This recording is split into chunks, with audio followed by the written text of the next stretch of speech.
nuestras Biblias el libro de Marcos, capítulo 11, versículos del 12 al 19. Salud. Y nos vamos poniendo de pie.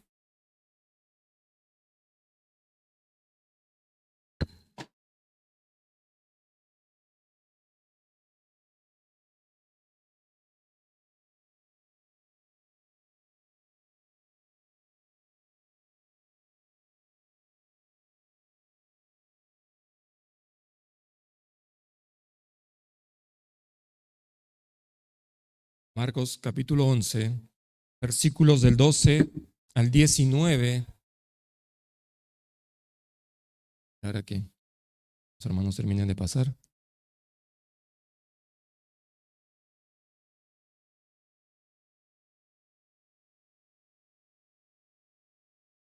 Al día siguiente, cuando salieron de Betania, tuvo hambre. Y viendo de lejos una higuera que tenía hojas, fue a ver si tal vez hallaba en ella algo. Pero cuando llegó a ella, no halló sino hojas, pues no era tiempo de higos. Entonces Jesús dijo a la higuera: nunca jamás coma nadie fruto de ti. Y lo oyeron sus discípulos.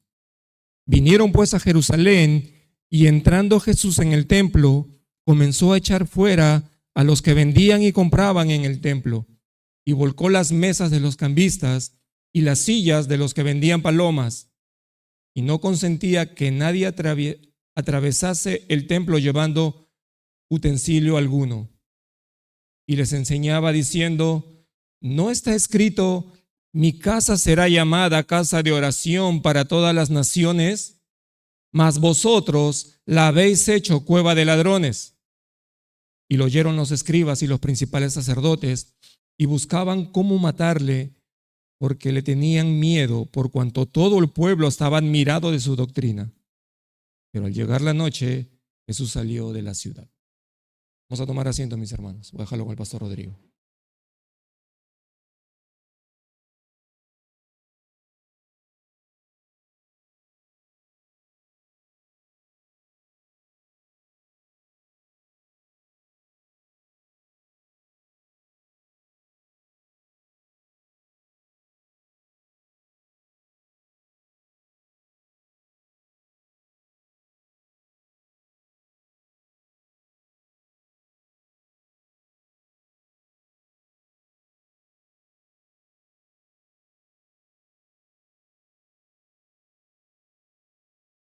A lo largo de todo el Evangelio de Marcos que hemos venido estudiando ya cerca de un año, hay algo que se hace notorio una y otra vez, y es que Marcos nos muestra la manera como los fariseos estaban más ocupados o preocupados por los asuntos externos que por los asuntos del corazón.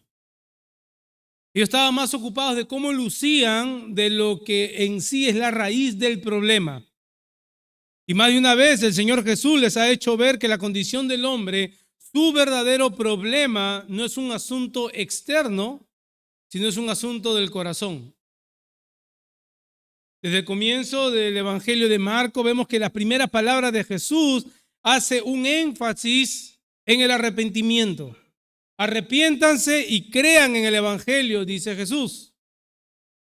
Este arrepentimiento debía traer frutos o evidencias de que el corazón del pecador al cual se le ha ofrecido el Evangelio ha creído en él. De lo contrario, no se podría llamar una persona que ha creído en el Evangelio. Pero el fariseo no creía en una necesidad de arrepentimiento porque su seguridad estaba en el hecho que ellos cumplían con las exigencias que ellos mismos se habían impuesto como estándar de obediencia. Así que como ellos mismos obedecían sus propias reglas, ellos creían que estaban bien. Ellos se creían sanos sin necesidad de un médico. Se ocupaban de lavarse las manos como ritos para no contaminarse de todo aquello que era inmundo. Obviamente también esto incluía no mezclarse con ciertas personas que tenían algún tipo de lesión, lugares de dudosa reputación, todo aquello externo que podía contaminarlos. Ellos lo evitaban a toda costa. El Señor nos ha venido mostrando una y otra vez que no es un asunto externo, sino que del corazón del hombre salen los malos pensamientos, salen las fornicaciones, los robos, los asesinatos, las avaricias, etcétera, etcétera. Ahora llegamos al capítulo 11 de Marcos y quizás podríamos pensar por un breve minuto de que el problema está solucionado. Porque ahora tenemos una gran multitud, miles de personas que siguen a Jesús, ya quizás no solamente por sus milagros, sino que ahora verdaderamente lo adoran al punto de relacionarlo con el Mesías prometido. Pero como bien ha expuesto nuestro hermano Guillermo la semana pasada, esta era una simple adoración superficial. Era algo externo, meramente externo. Era una adoración al estilo Caín. Y esto sabemos nosotros porque, como bien señaló nuestro hermano, más adelante vamos a ver que esta misma multitud de personas, este mismo grupo de personas que ahora gritan Hosana, gritan crucifíquenlo. Ese mismo grupo de personas. Al no ser el libertador político que ellos esperaban, a no ser aquel que iba a liberarlos de la opresión de Roma, ya no le ven ningún uso a Jesús. Así que el problema del hombre no es solo que del corazón surge el pecado, sino que cuando se trata de la adoración, solo puede venir de un corazón que ha sido verdaderamente regenerado. Mejor dicho, si tú no has nacido de nuevo, si tú no conoces a Jesús como Señor y Salvador, tu adoración es del labio para afuera. Es imposible que adores a Dios si no es por medio del Hijo. Es imposible. Así que la adoración debe surgir de un corazón que ha sido regenerado. Pero estamos tan ocupados en lo externo que podemos autoengañarnos de manera muy convincente. Podemos seguir una serie de requisitos. Podemos decir domingo, mediodía, check, tengo que ir a la iglesia. Y a la misma vez, con esa superficialidad, adorar de labios pero no de corazón. No va mal en la vida, no va mal en la casa, es porque hemos dejado de ir a la iglesia, hay que ir. Así muchas personas piensan, hermano, no estoy inventando. Ese es algo superficial. No venimos solamente a ver qué conseguimos de parte de Dios. Venimos porque Él nos ha dado todo. Porque nos ha dado a su Hijo precioso colgado en la cruz. Y ese debe ser el centro de nuestra adoración. Algo que hemos visto mucho también en el Evangelio de Marcos es que el Señor siempre usa una ilustración en tiempo real, como una parábola en vivo y en directo, para dejar una enseñanza importante. Lo ha hecho con el joven rico, lo ha hecho usando niños y ahora lo va a hacer usando esta higuera. Ahora, ¿cuál es el punto de usar esta higuera? O cómo la higuera se relaciona en medio de esta historia, y es que se relaciona con la adoración superficial que Jesús ha recibido a la entrada de Jerusalén, pero también con la condición en la que Jesús encuentra a su pueblo en el templo. Si podríamos ponerlo en un solo pensamiento, la idea central que vamos a estudiar esta tarde sería la siguiente. Marcos nos presenta primero en la higuera la realidad espiritual de la simple apariencia de una vida de piedad. La simple apariencia de una vida de piedad. Esta es la realidad en la cual se encontraba el pueblo judío, pero también lo vemos en la condición en la que Jesús encuentra el templo. Ahora, 2000 años después, hermanos, nosotros estando aquí sentados en Rahway, tenemos que tener en mente que aún estamos en el constante peligro de querer vivir así como los judíos. Aún estamos en el constante peligro de querer vivir solo por apariencia. Es una vida aparente de piedad, quiere decir una vida aparentemente cristiana. Y terminar viéndonos como esta higuera, muy frondosa por afuera, con muchos adornos, llenos de activismo, quizás como vamos a ver en el templo, pero que en realidad estamos escondiendo una vida espiritual en decadencia. Ahora, para entender mejor lo que Marcos nos presenta, como luce una vida de aparente piedad, vamos a verlo en 13 cabezados, pero el título del sermón de esta tarde es Apariencias engañosas. ¿Cómo luce una vida de apariencia engañosa? Primero, versículo del 12 al 14, tiene un aspecto prometedor. De lejos parece. Tiene un aspecto prometedor, una vida llena de adornos externos, versículo del 12 al 14. Versículos 15 y 16 veremos que una vida de aparente piedad también es una simple fachada. Una simple fachada. Mucho activismo sin adoración. Sin adoración real, obviamente. Hay adoraciones que parecen, pero... Por último, versículo del 17 al 19, veremos una triste realidad. Hermanos, ya que nos disponemos a abrir la palabra del Señor, que es perfecta, que es sin error, sin contradicción, y que va a ser expuesta por un simple pecador, les pido que me acompañen en oración para que el Señor haga lo que solo Él puede hacer en medio de nosotros. Señor, necesitamos que nos ayudes tanto a exponer la palabra como a escucharla. Necesitamos, Señor, que el Paracleto, tu Espíritu Santo, Señor, aquel que tú has dejado como nuestro consejero, como nuestro ayudador, como aquel, Señor, que redarguye nuestros corazones, aquel que ha venido a hacer morada en nosotros, nos ayude a aplicar la palabra, tu palabra, Señor, por medio de la cual tú hablas a tu pueblo. Qué cosa fascinante, Señor, pensar que aquel Dios creador del cual leímos en el Salmo 148 se digna, Señor, a comunicarse con su pueblo. Que nuestros oídos estén atentos, Señor, nuestros corazones inclinados a tu palabra, porque Cristo lo logró por nosotros. En Él hemos orado. Amén. Esta es ya la última semana del ministerio terrenal de nuestro Señor Jesucristo. Él acaba de ser recibido, como vimos, por una gran ovación. Hijo de David, gritaba a todo el mundo.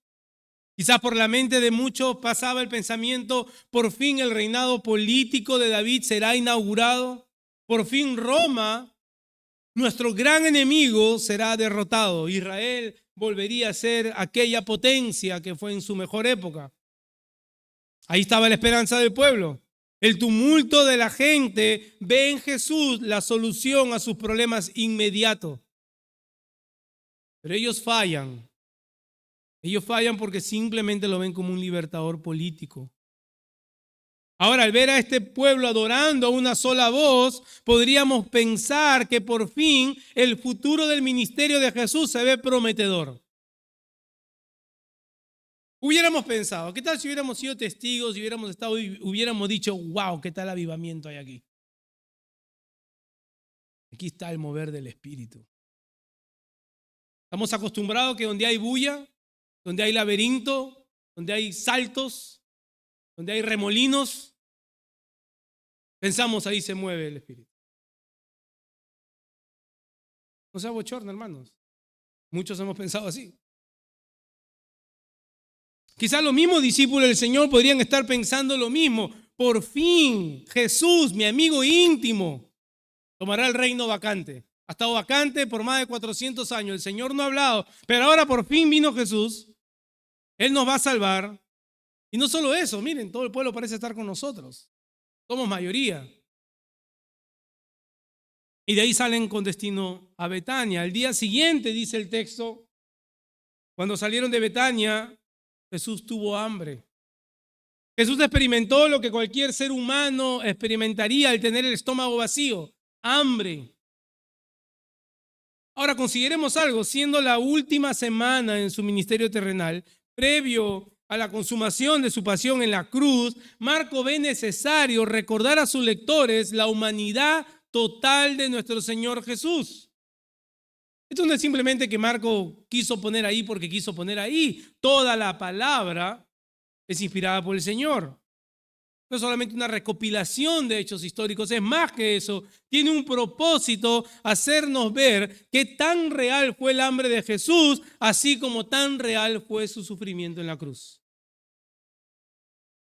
Así que vemos aquí al Dios hombre, a la segunda persona de la Trinidad, experimentando lo que tú y yo, simples humanos, experimentamos.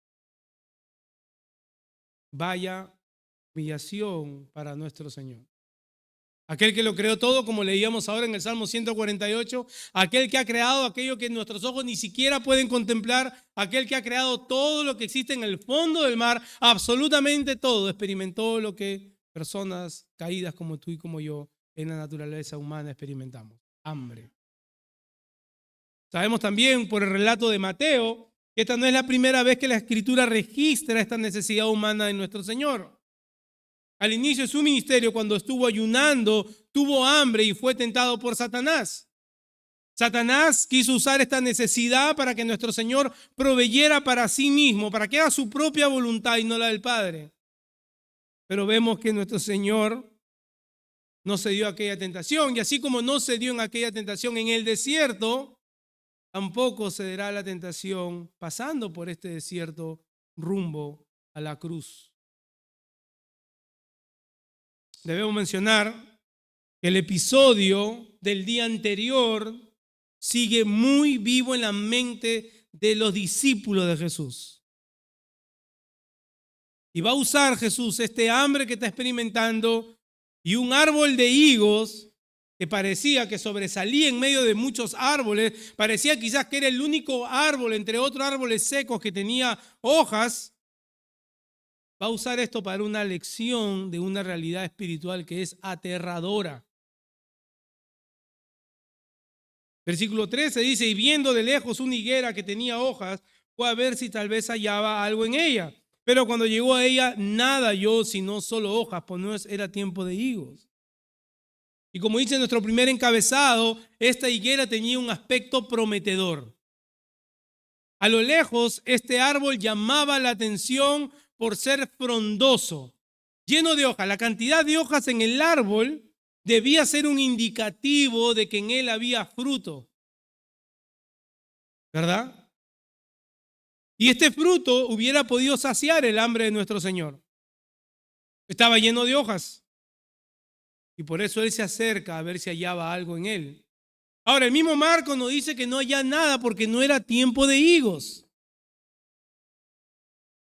Ahora, Marcos no dice esto de ninguna manera para dejar de entrever que la reacción de Jesús es un tanto exagerada. Si Jesús sabía que no era tiempo de higos, ¿por qué maldice a la higuera? Más bien, lo que Marcos está resaltando es la apariencia engañosa de este árbol.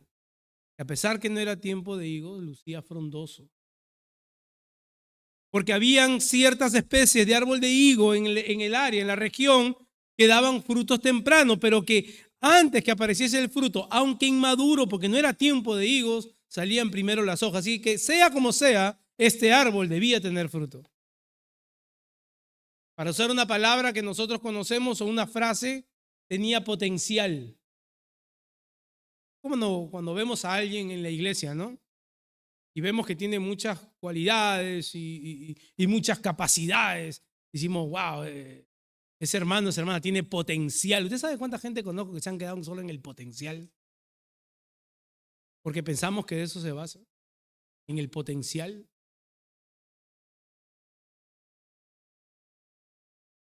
Debía tener fruto, pero no había. También podríamos decir que Marcos nos está mostrando el dolor en el corazón de nuestro Señor al ver la realidad de Israel. Pero quizás lo más sorprendente en este relato es la reacción del Señor Jesús. Entonces Jesús dijo a la higuera, dice versículo 14, nunca más nadie coma fruto de ti. Y lo oyeron los discípulos, dice. Jesús va a usar esto para mostrar la condición espiritual de Israel, como hemos dicho. Pero hay un detalle que debemos tener en cuenta, que los oyentes de las palabras de Jesús conocían la manera como los escritores del Antiguo Testamento, profetas del Antiguo Testamento, usan la imagen no solamente de la vid para referirse a Israel, pero también la imagen de la higuera. Y muchos de ellos, en gran cantidad, en la mayoría de veces que lo hacen, lo citan a modo de juicio. Miren Isaías 34:4, dice: todo el ejército de los cielos se consumirá y los cielos se enrollarán como un pergamino. También todos sus ejércitos se marchitarán como se marchita la hoja de la vid o como se marchita la de la higuera. Jeremías capítulo 29 dice: así dice el Señor de los ejércitos, yo envío contra ellos la espada, el hambre y la pestilencia, y los pondré como higos reventados que de podridos no se pueden comer. Y quizás el mismo Jeremías en el capítulo 8 nos da una declaración más vívida. Dice: ciertamente lo destruiré, declara el Señor. No habrá uvas en la vid ni higos en la higuera, y la hoja se marchitará. Posteriormente vamos a ver cómo esta profecía se cumple por medio de las palabras del Señor. Así que este grupo de personas ya estaban familiarizados con la ilustración de juicio que muchas veces los profetas usaron para hablar de la decadencia o el adulterio espiritual de Israel y de Judá. Y de igual forma Jesús va a usar esto. Va a usar la higuera con la intención de hacerle ver a los discípulos la falsa adoración que él ha recibido un día antes, pero también con lo que se van a encontrar más adelante. Y por eso Marcos señala que los discípulos estaban oyendo. El propósito era que los discípulos, al oír esto, puedan discernir lo que estaban viviendo. A lo largo de todo el ministerio de Jesús, Marcos también nos ha hecho ver algo constantemente, que la multitud no es sinónimo de verdadera adoración. Hemos visto miles de personas corriendo detrás de Jesús. Dice que se atropellaban los unos con los otros a ver si podían al menos tocarlo. Jesús de su compasión los sanaba, pero nada de eso, ni un indicativo de la multitud de personas, del tumulto, del laberinto, nada de eso Jesús lo relaciona con una verdadera adoración. Por el contrario, Jesús se alejaba. Pero no es hasta aquí, quizás posterior al recibimiento triunfal del Mesías, que Marcos hace claro la verdadera condición espiritual de Israel. Israel es este árbol de higo o esta higuera, frondoso, adornado con todos sus ritos religiosos, con sus innumerables leyes que ellos pretendían cumplir para lucir bien exteriormente. Recuerden que cuando oraban en las calles para que la gente los vea. Ellos querían ser admirados por la gente. Cuando ayunaban ponían su rostro triste, ¿no? Para que la gente vea: wow, el hombre está ayunando. 40 días. Esto lo hacían solamente porque querían recibir la admiración de las personas. Cuando daban ofrenda, dice que hacían sonar el plato para que la gente sepa que estaban ofrendando. Todo era simplemente algo externo. Pero la entrada al recibimiento del Mesías en el pollino nos deja ver qué tan cerca puede estar uno del Salvador y a la misma vez tan lejos. ¿Hasta dónde puede llegar la ceguera del pecado en nuestras vidas que envuelve nuestras emociones, moviéndola de tal manera por la necesidad que ponemos expectativas en lo que Jesús va a hacer por nosotros, pero nuestro corazón en sí no lo adora? Y déjeme decirle algo, hermano, Jesús odia esa hipocresía. La odia. Y la vemos en la maldición que pronuncian contra la higuera: nunca jamás coma nadie fruto de ti. Jesús emite un juicio que más adelante lo vamos a ver también, que tiene su cumplimiento en la destrucción del templo. Ese no sería más el lugar en donde los judíos se reunirían. Ellos serían dispersos.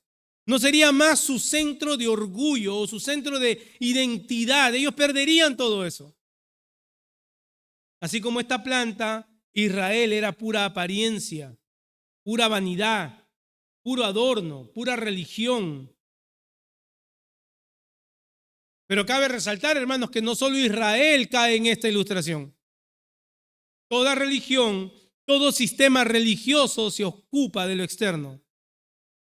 Así que toda religión o toda persona religiosa es como esta higuera. Así que por fuera puede lucir muy bien, puede lucir frondoso, pero su apariencia es engañosa porque el verdadero fruto que es del corazón no está presente. No está presente. Y hermanos, tengo que confesar, cuando yo preparaba este sermón, mi corazón se dolía porque mi pregunta era, ¿será que yo estoy así a veces? ¿Será que hago asuntos solamente, meramente mecánicos? Puedo estar aquí parado, hermanos, predicando y no estar adorando al Señor en mi corazón. Entre consejerías, entre reuniones, entre planificaciones. Tengo que sobrepesar mi corazón, evaluar mi corazón, si efectivamente estoy adorando al Señor o simplemente pretendo ser un árbol frondoso. Era inevitable, hermano, no tener ese sabor amargo mientras que leía el pasaje y lo estudiaba. Porque tenemos esa tendencia a hacer todo mecánicamente más que orgánicamente. Ahora, ¿qué fruto debió estar presente en la vida de Israel? Aguardar pacientemente en fe al Mesías que le había sido prometido desde Génesis 3:15. Que por la descendencia de la mujer, por la simiente de la mujer, vendría el Mesías. Aquella promesa que ha sostenido el pueblo judío, en donde cada niño que nacía, quizás del pueblo de Israel, estaba expectante, será este, y no era. Debía guardar fielmente, pacientemente, hasta que el Mesías prometido llegase. Y al ver al Mesías que por fin ha llegado, humillarse delante de él, darle espalda a su pecado y poner su fe en aquel que Dios había enviado para el rescate de su vida. Pero esto debía ser bajo los términos del Mesías, no bajo los términos o exigencias que ellos en su soberbia ponían. La higuera, hermanos, nos presenta una adoración sin corazón. Es una adoración vacía. La higuera puede representar también el cumplimiento de simples reglas sin disponer el corazón a amar a Dios. Es venir aquí y mostrar nuestro mejor rostro. Es venir aquí y mostrarme amable, mostrarme amoroso, mostrarme gentil, servicial. Ya ni siquiera para decir que todo el domingo 2 horas, nos movemos de este lugar y somos completamente diferentes. Es una ilustración de una adoración vacía. La higuera, hermanos, representa todos aquellos intentos que hemos hecho por lucir bien, aunque por adentro nuestra vida, nuestra realidad espiritual está en decadencia. En decadencia. Es la sonrisa dibujada en el rostro con un corazón rencilloso. Es ese abrazo forzado cuando no hemos perdonado a la persona que estamos abrazando. Es levantar las manos y llorar en medio de las alabanzas, pero en mi vida privada no busco el rostro del Señor, guardo rencores, soy contencioso, un sinfín de cosas. La higuera, bien hermano, puede estar representando tu vida o mi vida, y lo digo con mucho dolor, con mucha preocupación. El peligro que corremos es que si solo vivimos de las apariencias, al final escucharemos palabras de maldición. Al final escucharemos: alejados de mí, hacedores del mal, nunca os conocí. ¿Por qué? ¿Porque perdimos nuestra salvación? No. No dar fruto es evidencia de que nunca fuimos salvos. Pregúntate, ¿qué aspecto de mi vida son simples apariencias? ¿Qué aspecto de mi vida son simples apariencias? ¿En qué áreas de mi vida me puedo identificar con esta higuera? Solo tú conoces la respuesta. ¿Estoy más preocupado con lucir bien que realmente dar fruto?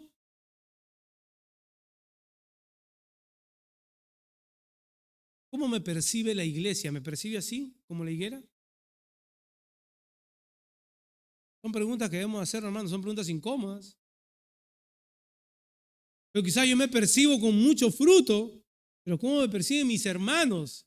Esa es la importancia, hermano, de convivir en la iglesia. Que somos guarda de nuestros hermanos.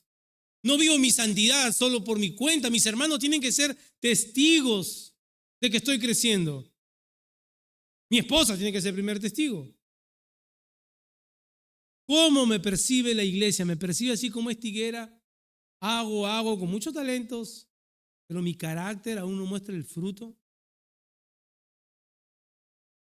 Para no seguir dándole con martillo, pasamos un poco este episodio, dejamos un poco atrás ya esta ilustración, esta parábola en vivo que ha hecho Jesús para que sus discípulos escuchen y disciernan, porque una apariencia engañosa no solamente la vemos en esta higuera, hermanos, que tenía un aspecto prometedor, tenía potencial, pero también, como dice nuestro segundo encabezado, lo vemos en una simple fachada.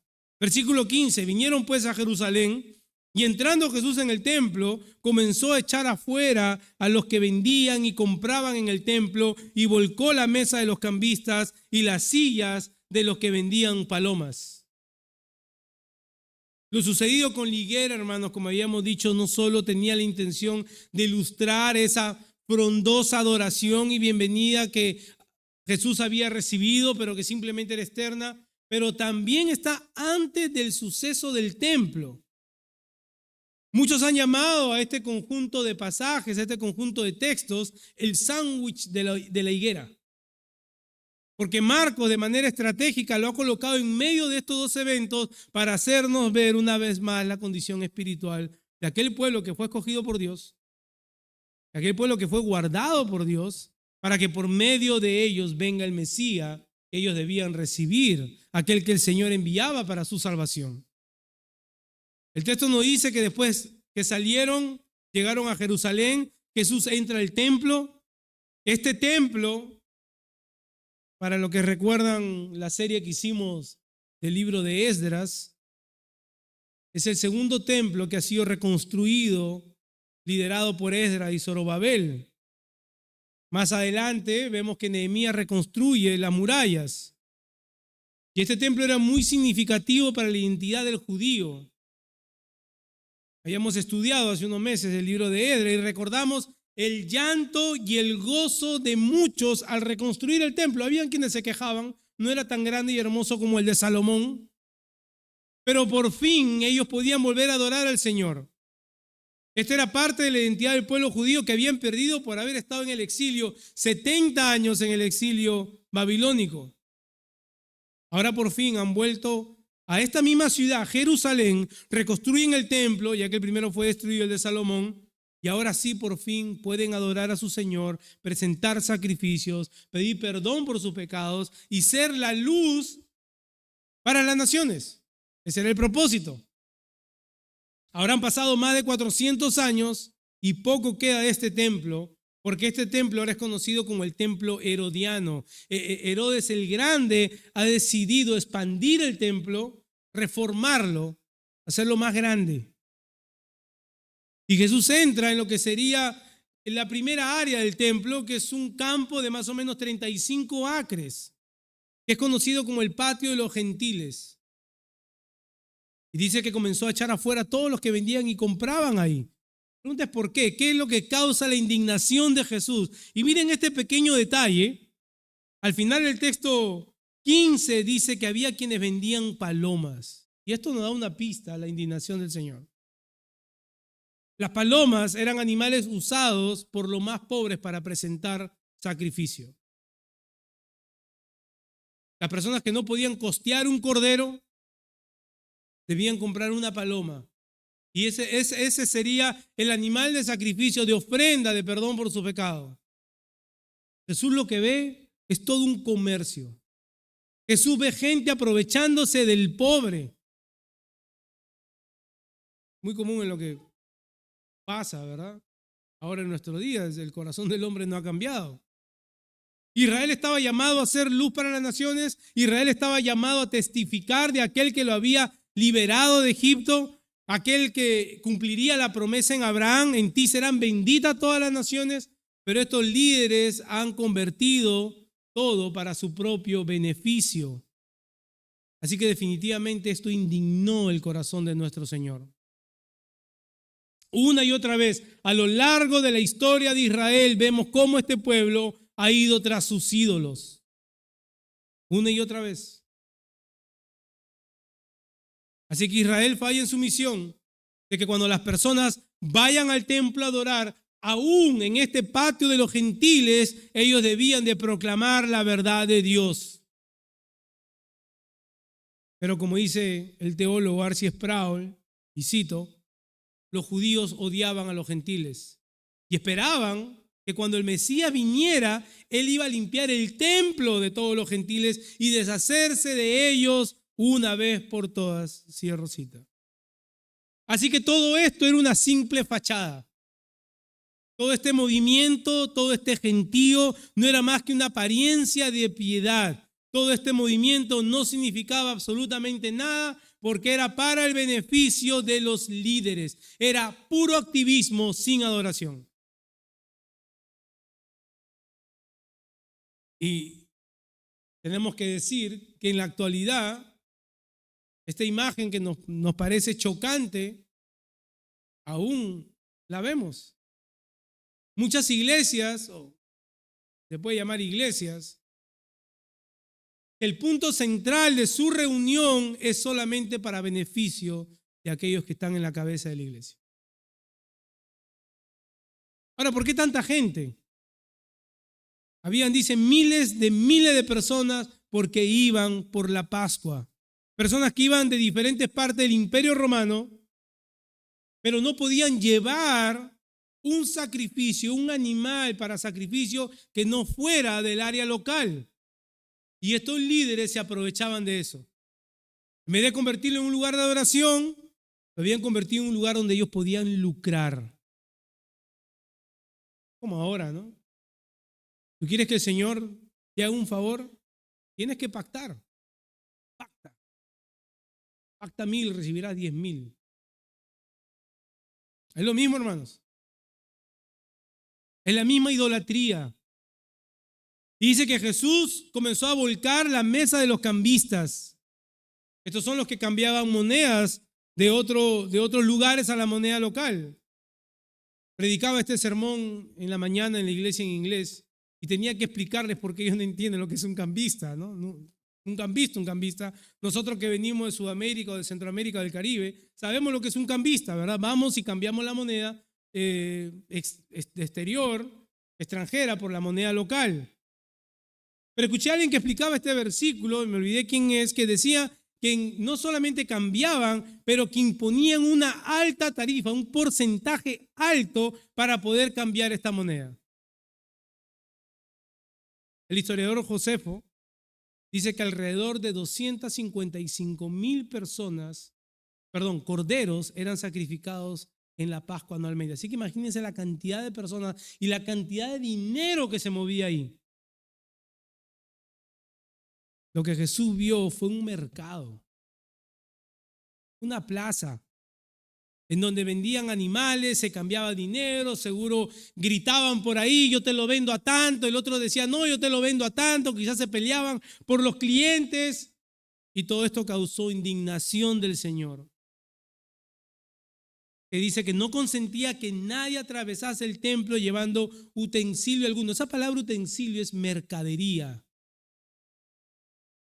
Jesús no quería que lo que había sido designado por Dios como centro de adoración simplemente sea un sitio donde la gente transitaba quizás cortando camino, sin reverencia alguna. Quizás para llegar al otro lado decía, vamos por aquí, iban con toda su mercadería.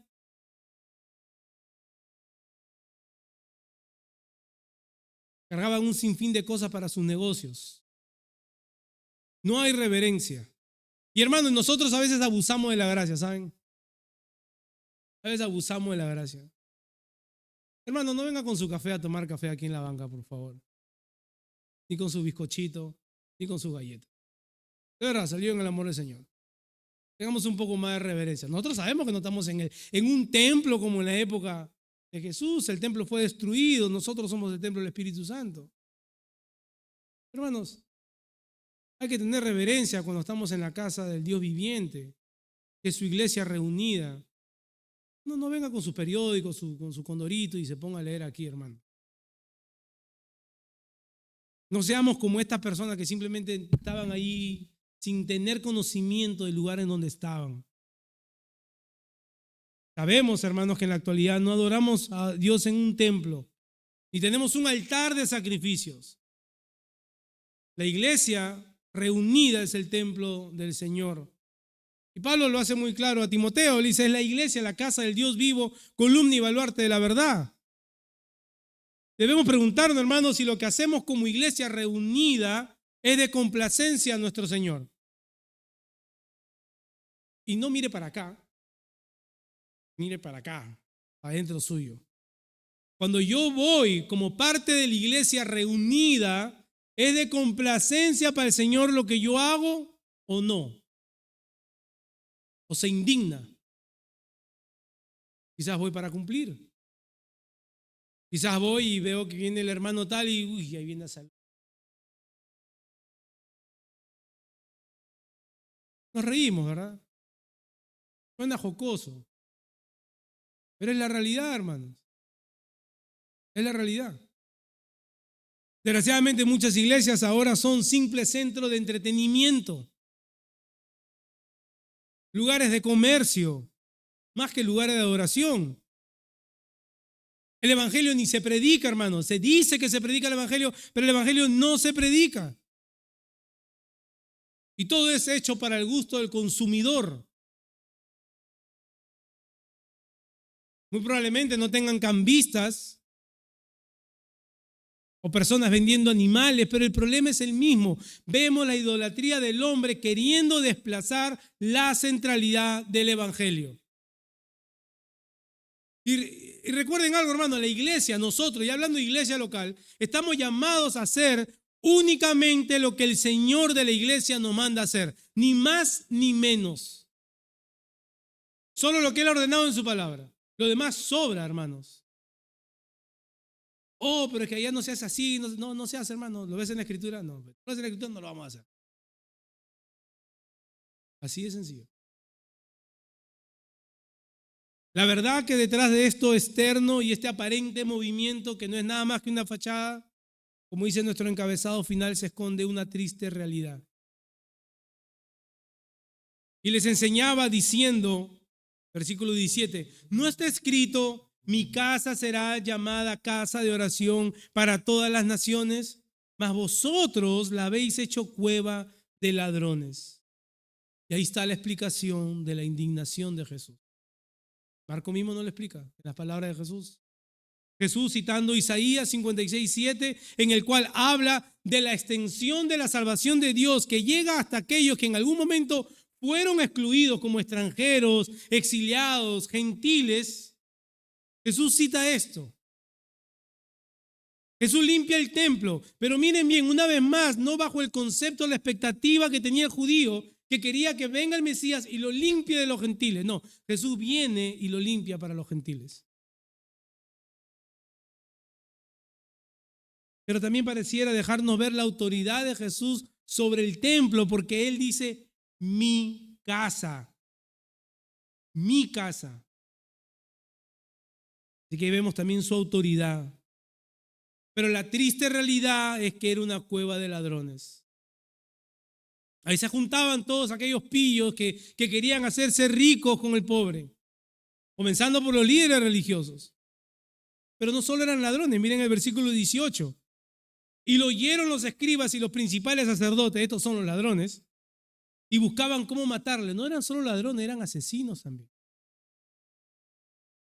Querían matarle porque el Señor les ha tocado a la gallinita de los huevos de oro. Pero tal es la reacción de aquellos que solo buscan su propia conveniencia. Cuando su ídolo es tocado o ven amenazado que lo pueden perder, se vuelven asesinos en sus corazones, en su corazón cometen asesinato.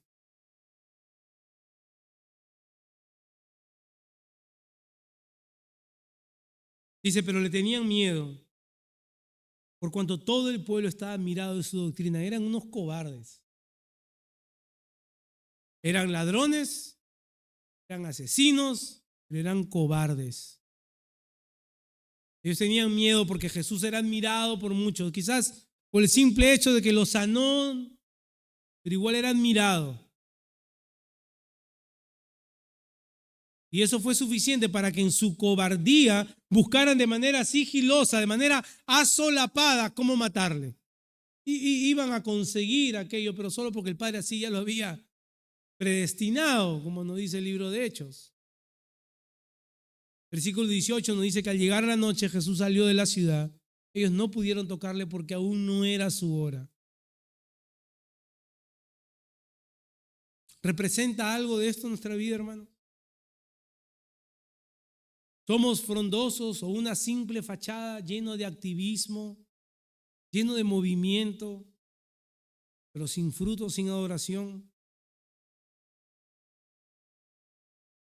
Vivir de las apariencias sin el fruto es volver a las obras, es volver a la salvación por medio de las obras. Es el pensar, si hago esto, el Señor me concede esto. El Señor no tiene por qué darnos nada. Pero para el creyente entendemos que el Señor nos ha dado todo en Cristo Jesús. Así que estamos llamados a dar fruto como la consecuencia, como la evidencia de nuestra salvación. Pero ninguno seremos justificados por nuestras propias obras, sino por la obra de Jesús en la cruz, a la cual ya Él se dirige. ¿Qué fruto quiere el Señor de ti o de mí?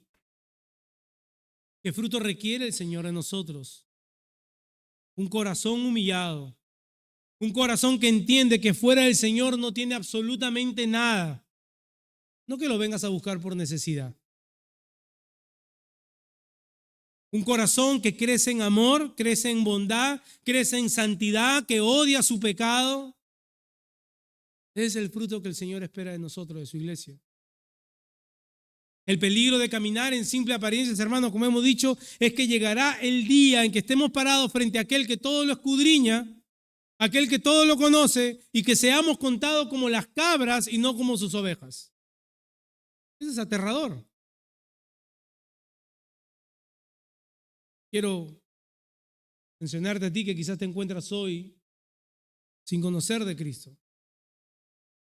En el libro de Génesis vemos que después de la caída de Adán y Eva, al ver su desnudez y experimentar su vergüenza por primera vez a consecuencia de su pecado, ellos tontamente, inútilmente, torpemente deciden cubrir su desnudez con hojas de higuera.